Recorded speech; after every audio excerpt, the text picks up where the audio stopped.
Hello, my name is Susan Fisher, and I am a speech-language pathologist. I'm currently working with the Wyoming Early Hearing Detection and Intervention Program. I have 15-some years experience working with the birth through 5 population in the state of Wyoming. The purpose of today's video is truly to give early intervention providers an outline or a guide to that initial consultation meeting or initial consultation visit with a family who has a child recently diagnosed with a hearing loss. In this initial meeting, I really strive to cover 4 main topics. First and foremost being you want the family to have a firm understanding of their child's hearing loss, what their baby can and can't hear. Secondly, that they understand the possible impact that hearing loss might have on their child's development. Also, leaving understanding the importance of full-time amplification. What does that look like? And finally, you want your families to leave understanding the role of early intervention and the importance of early intervention.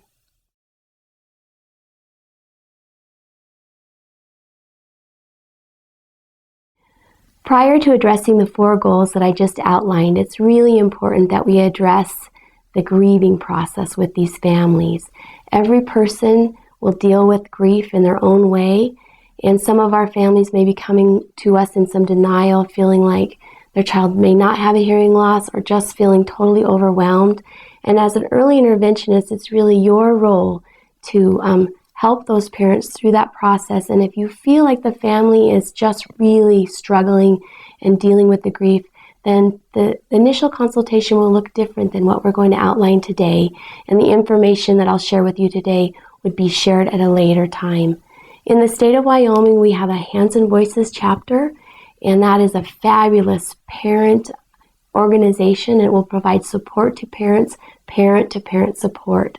And so it's always important to remember to let our parents know that that is one available resource in the state of Wyoming.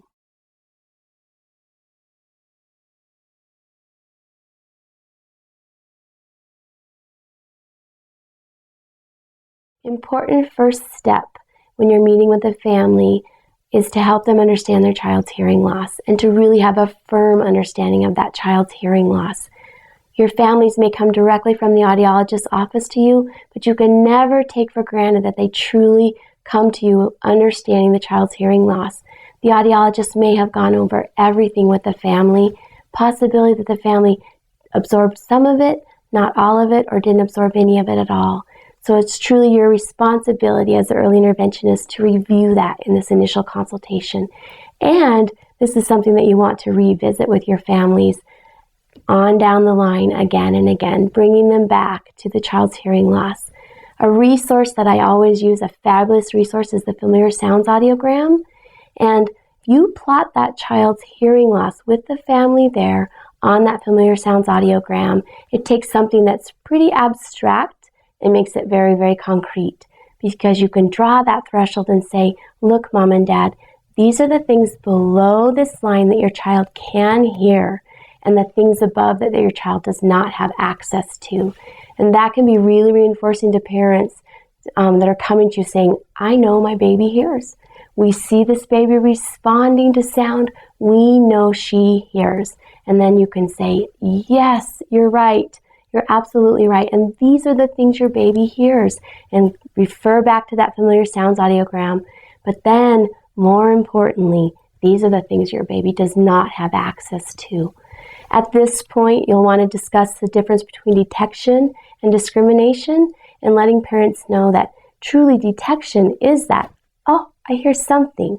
That's when you see that baby's eyes widen, or they might startle or get real quiet. And all that means is I heard something. But then beyond that is the important piece, that discrimination piece, meaning when mama called my name, I heard all the vowels and all the consonants. And if you can teach parents about that or inform them about that, it's very, very empowering, because they have a truer understanding of what are they seeing when they see their baby responding to sound.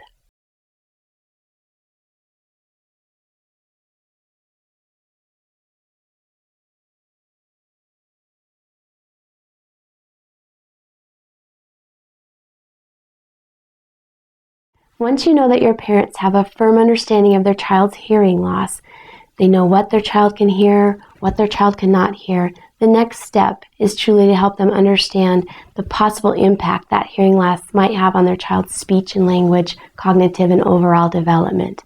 Parents will come from an audiologist's office possibly with a term like a mild hearing loss, and that's how that hearing loss has been described to them. And what we know from an educational standpoint, developmental standpoint, is that a mild hearing loss does not have a mild effect or impact on a child's development. And so helping parents understand that is just key. I want to talk about the brain at this point, and that we're not just talking about hearing to hear and hearing to talk, but that truly the connection from hearing is with the brain and the importance of auditory brain center development. Earlier is better. We always want to encourage parents to not wait, because those auditory brain centers are just ready to be stimulated and ready to develop early on in a child's life. And the key to doing that, of course, is following through and aiding the child with hearing aids if that's what's recommended, just addressing the hearing loss in general. When you're working with families and you're trying to explain the child's hearing loss and the effect that child's hearing loss may have on his or her development, there are some really nice resources that I always use, and these resources are available on the EHDI website. The resources are the relationship of hearing loss to listening and learning needs. This is a really nice resource because you can go directly to that child's hearing loss and read through that with the parent. This is where your child's hearing loss falls. Let's read through what are the possible effects. And then that parent can leave with that handout so they have that concretely, something in writing that talks about their specific child. Another resource is an example of ability for the brain to hear speech with a hearing loss. And this is a simple sentence, but the sentence is written out how you would hear it without a hearing loss. And then as a mild hearing loss, what sounds are filtered out, moderate hearing loss, what sounds are filtered out, and on down.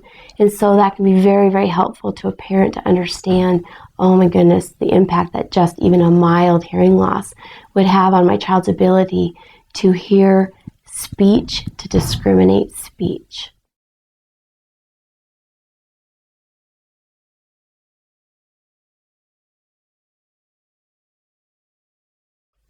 Some helpful suggestions when you're finished describing the child's hearing loss and describing the impact of that child's hearing loss on speech, language, cognitive development is then to ask the family or ask the mom or the dad, whoever's present, to then describe it back to you. And by doing that, you really know not only what you told them, but how do they absorb that? And are there any misconceptions, or is there anything you need to readdress? Because this family is going to go home and they're going to be talking to grandma and grandpa, babysitter, friends, and they're going to be trying to describe the child's hearing loss.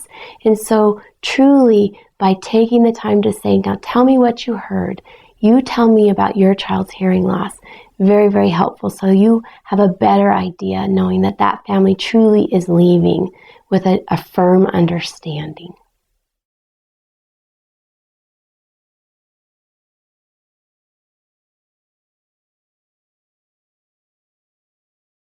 Also very important that we are aware of the differences in people's learning styles, and that as you get to know your families, that you adjust how you're presenting the information to fit that particular learning style.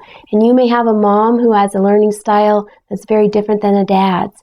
And so, just remembering to be aware of that, and that we have lots of ways that we can present things auditorily, visually. I can give you things in writing. I can provide DVDs.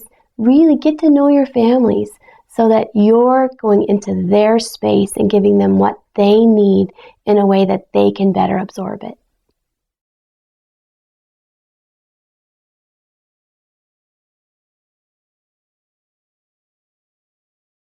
For those families who have chosen to use amplification with their child, the next important step is discussing full-time amplification and how important that is. You'll have some families that may not choose to amplify their child, and that's, of course, the family's choice. So this segment is truly addressing families who are putting hearing aids on their babies that are making that choice. When we talk about full-time amplification, we really need to not just say that, but discuss that with the parent. What does that mean? And what it really means is when that baby wakes up, you put those hearing aids in, making sure that the batteries are good, so that we're not putting hearing aids with dead batteries in. And then taking those hearing aids out only if that child's in water or napping, that we want those hearing aids on from the time that child wakes up to the time that child goes to bed. A lot of parents will think, boy, 4 hours a day, that's a lot. I'm doing pretty good to have my child wear their hearing aids 4 hours a day. And what we know is that a child that wears his or her hearing aids 4 hours a day, it would take that child 6 years to accumulate as much listening experience as a normally hearing infant would accumulate in 1 year. So that difference is huge. Another statistic you can share with families is 90% of what a child learns, they learn incidentally. And what that means is that 90% of what all of us learned, nobody sat down and taught it directly to us. We were in our house and we heard the phone ring and we heard mom talking to dad. We picked things up incidentally from the environment.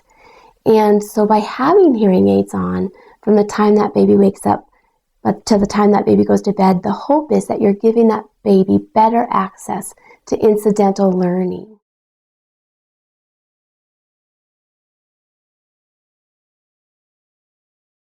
Now your families are going to come from the audiologist's office with a listening kit. And audiologists will typically go through that with the families, teaching them how do you check for a dead battery? How do you get wax out of those hearing aids? And that's not something that we're going to go into in depth in this video, but it is something that you need to be aware of as an early interventionist. It's your role, it's your job to make sure those parents truly know how to use that equipment. And so instead of just saying, are you checking the baby's hearing aids? Say, let's check the baby's hearing aids. Let's practice when you're doing your home visits. Also, making them aware that there are resources available to help them keep the baby's hearing aids on, because it is a struggle. Typically, parents really struggle keeping hearing aids on the baby, and it can be very frustrating for a family. Putting them on, they fall off. You put them back in, they fall off. So letting them know there are resources like pilot caps, little hats that the babies wear that keep the hearing aids on, alligator clips, so that if it comes out, you don't lose it. It's not on the floor, that it's hanging from the baby's back. All of those things that are available to support that family. And it's very important too, just to let them know that they're not alone, that this is what families go through. It just really is one of the parts of the process that you have to go through, is keeping those hearing aids on when the baby's little, but that encouraging them, it's important. Work through those things, and here are the resources to support you in doing that.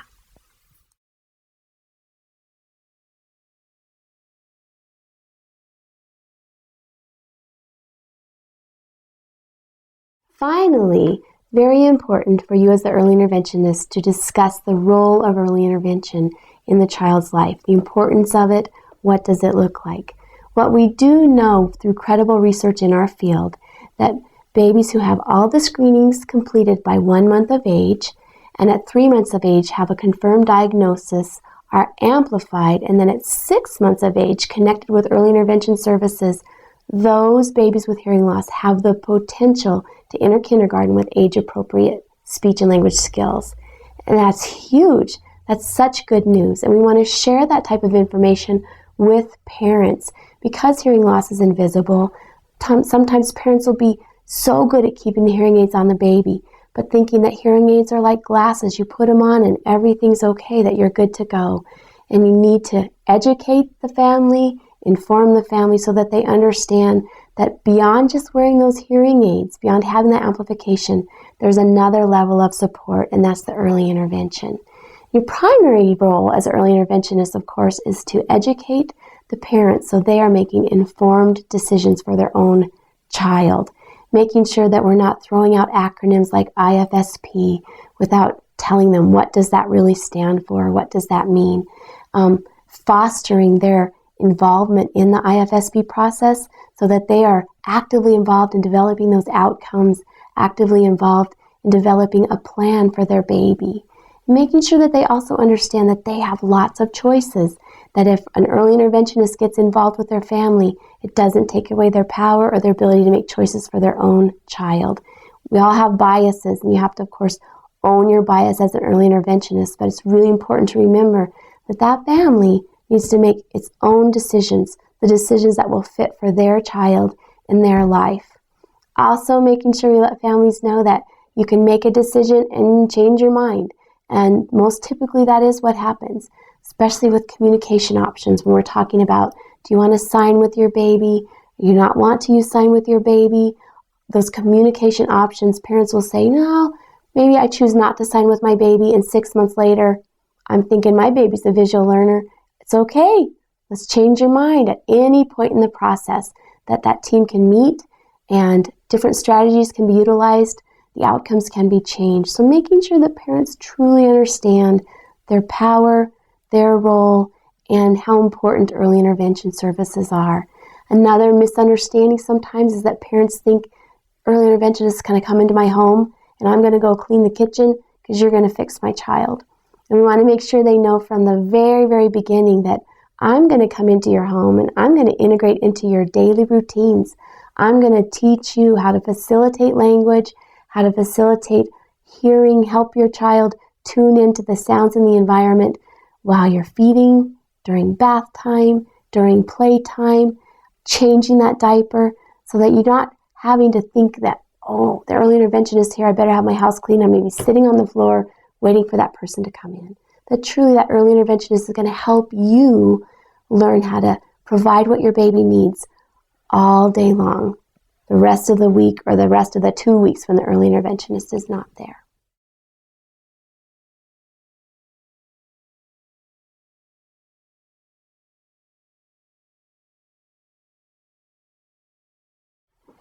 Prior to the initial consultation, it's very important that you've taken the time to review the information from the audiologist. So you're going into that family already having an understanding of what tests were completed and what do they mean. And the truth is, it's very important that you make some connections with the audiologist that you're working with. And that typically means getting on the phone and saying, I have this report. These are the things that I understand, or I need more clarification to understand this part. And when you establish those relationships with the audiologist in your community, it's a win-win situation because the reports that you get back will typically have the information that you need in them because you've made that clear to the audiologist. These are the things that I need to know that will help me support this family and help them understand their child's hearing loss. In Wyoming, there are other supports available. If you have trouble connecting with the child's audiologist, and some of our kids come from out of state, and you just can't establish that connection, I want you to know there are supports in Wyoming. There are consultants through the Wyoming Department of Education with Deaf Hard of Hearing Outreach, and they are there to support you, and audiologists with the EHDI program. And so we really encourage you to reach out. Those supports are there for you. And so if you're feeling like you're still struggling, please reach out.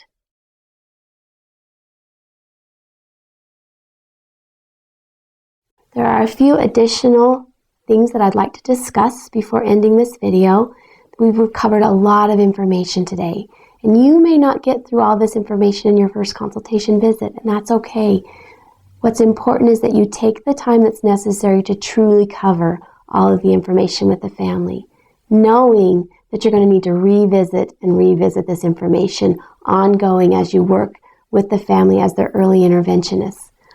Another thing I find very, very helpful is going to audiology appointments. If you ever have the opportunity to do that as the early interventionist and the family is open to that, meeting that family at the audiologist's office so that you are there with them and you're experiencing that. You can be a really good support to that family, helping them ask the right questions and helping them digest the information that's given. On the EHDI website, there's a fabulous resource, questions to ask your child's audiologist. That's something that you could definitely take to the audiologist with you or give to the family. So if you ever have that opportunity, I really hope that you would do that. Also, remembering whenever possible to connect your families to other families. kids with hearing loss. The Hands and Voices chapter in Wyoming is a wonderful resource. And there's just so much support that can happen parent to parent that we can't provide to a parent as an early interventionist. And so revisiting that with the family. Sometimes early on families want to be a little isolated and they're not ready for it. And knowing that if they're not ready for it at one point doesn't mean that 2 months later, 3 months later, they won't be ready for it. So doing your best, to connect those families. And last but not least, remembering to celebrate success with your families. Be encouraging and helping them really look at their situation and see all the things that they've done, the things they've done that are right.